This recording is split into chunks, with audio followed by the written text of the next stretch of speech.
현대 축구에서 풀백의 역할이 점점 중요해지고 있습니다. 공격과 수비 모든 부분에서 맹활약을 해야 하고 전술적인 이해도 역시 굉장히 뛰어나야죠. 공격 시에는 윙어 못지않은 공격력으로 윙어와 좋은 호흡을 보여주면서 팀의 공격을 책임져야 하고, 수비 시에는 발빠른 커버를 보여줌과 동시에 센터백 못지않은 수비력을 보여줘야 하죠. 하지만 이런 풀백도 이전에는 이런 활약을 보여주는 포지션이 아니었는데요. 이전 풀백은 윙어나 센터백으로서 실패한 선수들이 서는 포지션이라고 여겨질 정도로 그리 큰 비중을 가지고 있었던 포지션은 아니었습니다.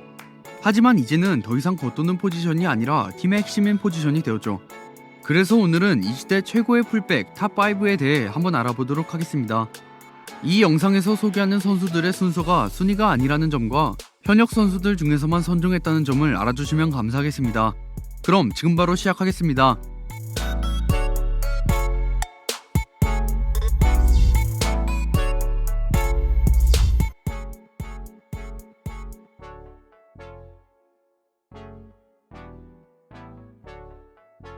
첫 번째로 알아볼 선수는 필립 람의 후계자 조슈아 키미히입니다.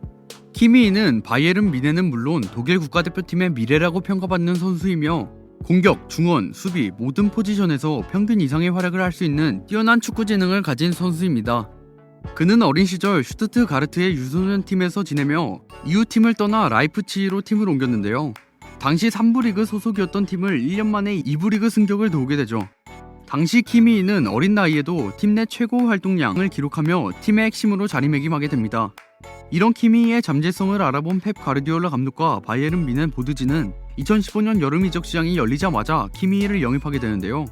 바이에른 뮌헨으로 이적한 후 키미히는 시즌 초기 스쿼드 땜빵용으로 센터백, 윙백, 미드필더를 가리지 않고 출전하게 되죠.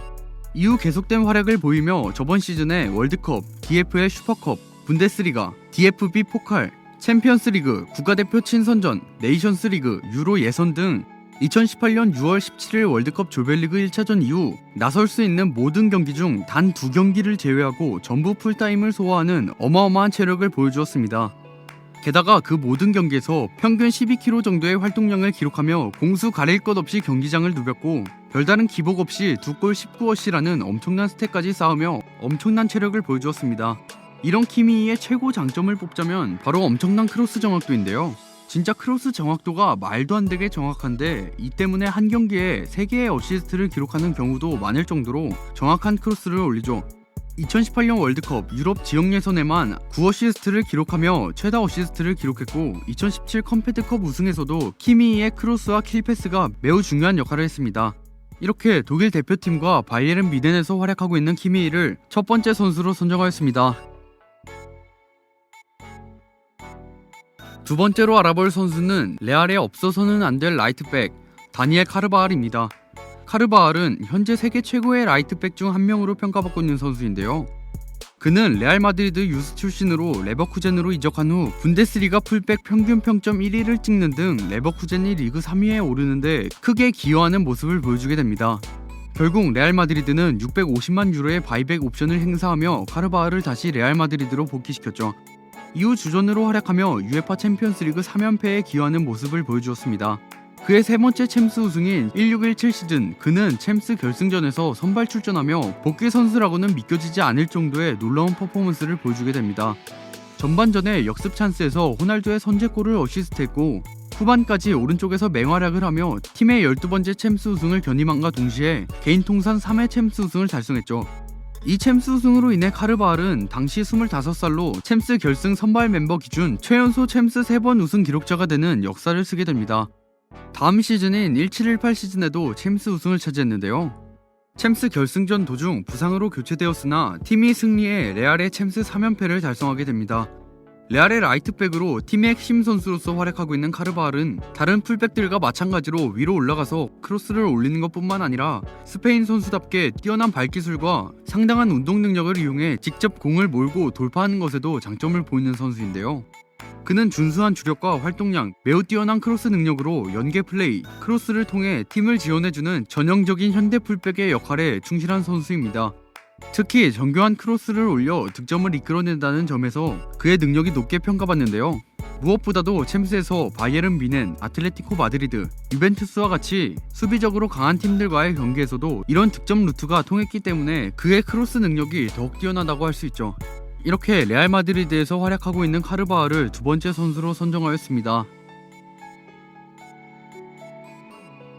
세 번째로 알아볼 선수는 스페인 역대 최고의 왼쪽 풀백 조르디 알바입니다. 조르디 알바는 바르셀로나와 스페인 역사상 최고의 레프트백 중 한 명으로 평가받고 있는 선수인데요. 그는 발렌시아를 거쳐 바르셀로나로 이적해 이후 1-4-2로 시즌, 트래블을 포함해 수많은 우승 트로피를 들어올렸죠. 국가대표팀에서도 주전으로 활약하며 유로 2012 우승에 기여하는 활약도 보여주었습니다. 그는 바르셀로나로 이적 후 첫 시즌이었던 12-13 시즌부터 주전 자리를 꿰찼고 14-15 시즌에 시즌 중반기부터 좋은 폼을 보여주며 결국 팀과 함께 역대급 시즌을 보내게 되는데요. 라리가에서 27경기에 출전하며 챔스 결승에도 선발로 나와 3-1로 승리하면서 꿈의 트래블에 성공하게 됩니다. 15-16 시즌과 16-17 시즌에도 주전 레프트백으로 활약했지만 왼쪽에서 주로 플레이하는 네이마르와 활동 범위가 상당수 겹치는 덕에 공격 능력을 아껴두어야만 했는데요. 기존의 활동 범위가 겹쳤던 네이마르의 이적 이후 그저 그랬던 예전과는 달리 상당히 유연한 플레이를 선보이며 네이마르의 공백을 메꾸게 됩니다. 이런 그가 주목받는 이유로는 공수를 쉴 새 없이 오가는 체력과 기동력이 돋보이는 왼쪽 풀백이라는 점에다가 세계 탑급의 주력도 가지고 있기 때문인데요. 특히 네이마르가 떠난 17-18 시즌 이후 알바가 보여주는 플레이는 바르셀로나 왼쪽 공격의 거의 전부라고 해도 좋을 만큼 상당한 비중을 보여주었죠. 이렇게 스페인 대표팀과 바르셀로나에서 활약하고 있는 조르디 알바를 세 번째 선수로 선정하였습니다. 네 번째로 알아볼 선수는 레알의 챔스 3연패를 이끈 풀백 마르셀로입니다. 마르셀로는 레알 마드리드에서 2010년대 전성기를 맞으며 팀의 챔피언스리그 3연패를 비롯해 수많은 우승을 차지하는 데 핵심적인 활약을 하며 2010년대 최고의 레프트백으로 평가받고 있는 선수인데요. 마르셀로는 2006년부터 레알 선수로서 그라운드를 밟았고 현재는 레알의 부주장 및 핵심 선수로서 아직도 레알 마드리드 생활에 커리어를 쌓고 있습니다. 그는 이전 레알의 레전드 레프트백인 호베르트 카를로스의 뒤를 이어 현존하는 최고의 왼쪽 풀백의 상징이 되었고 레알의 레전드 자리에 올라있죠. 마르셀로도 카르바알과 마찬가지로 팀의 챔스 3연패에 큰 기여를 한 선수인데요. 레알의 마지막 챔스 우승 시즌인 17-18 시즌 그는 챔피언스리그 토너먼트에서 모든 팀을 상대로 공격 포인트를 기록하며 챔피언스리그에서 엄청난 퍼포먼스를 보여주었죠. 그의 활약으로 레알은 챔피언스리그 개편 이후 최초로 3연패를 달성하는 기록을 세우기도 하였습니다. 이런 마르셀로는 테크니션이자 주변 선수들과의 연계 플레이에 초점을 맞춘 플레이메이커에 가까운 능력을 보여주었는데요. 실제로 그는 명성에 걸맞게 뛰어난 공격 능력을 지녔는데 개인 능력, 크로스, 연계, 탈압박 등이 웬만한 클럽의 주전 윙어보다 뛰어난 능력을 보여주었습니다. 때문에 마르셀로가 빠지면 좌측면의 공격 전개가 매끄럽게 이루어지지 않아 답답한 공격을 보여주었죠. 이렇게 레알 마드리드에서 큰 활약을 보여준 마르셀로를 네 번째 선수로 선정하였습니다. 마지막으로 알아볼 선수는 21세기 최고의 풀백 중 하나로 손꼽히는 다니 아우베스입니다. 다니 아우베스는 세비야를 거쳐 바르셀로나의 전성기 시절 주전 라이트백으로 활약하며 월드클래스로 등극한 선수인데요. 이후에도 그는 활약을 이어가며 36살이라는 나이에도 현재까지 현역으로 뛰고 있는 선수입니다. 그는 축구 역사상 가장 많은 우승 트로피를 들어올린 선수이기도 한데요. 총 40회라는 어마어마한 우승 기록을 가지고 있죠. 또한 피파 월드 11에 8번 선정되었고 UEFA 올해의 팀에 5번 선정되는 등의 활약을 보여주었습니다.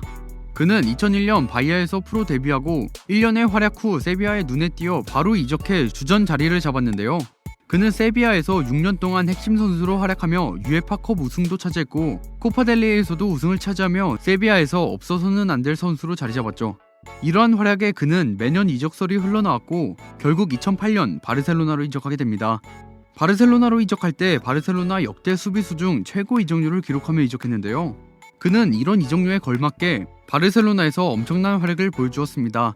그는 총 8년 동안 바르셀로나의 라이트백 자리를 지켜왔는데 2008년 이적하자마자 바르셀로나는 트래블을 달성하고 아우베스는 라리가에서 최고의 수비수상까지 받는 활약을 보여주었죠. 펩 가르디올라가 팀을 떠난 후 아우베스는 일시적으로 폼이 떨어지기도 했었지만 이내 다시 자신의 기량을 되찾았고 이후 유벤투스, 파리 생제르맹에서 활약 후 현재는 상파울루에서 활약하고 있습니다. 이런 아우베스는 팀에서 풀백이 전술의 핵이자 플레이메이커가 될 수 있음을 처음으로 보여준 선수인데요. 세비야 시절 아우베스는 역사상 팀의 영향력을 가장 많이 미친 풀백이라고 봐도 과언이 아닐 정도로 엄청난 퍼포먼스를 보여줬죠.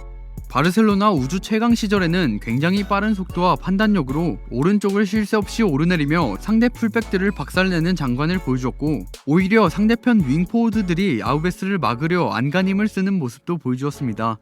이렇게 세비야와 바르셀로나에서 활약을 보여준 아우베스를 마지막 선수로 선정하였습니다. 여기까지 최고의 풀백 탑5에 대해 알아보았습니다. 이 선수들 외에 여러분의 인생 최고의 풀백이 있으시다면 댓글 남겨주시기 바랍니다.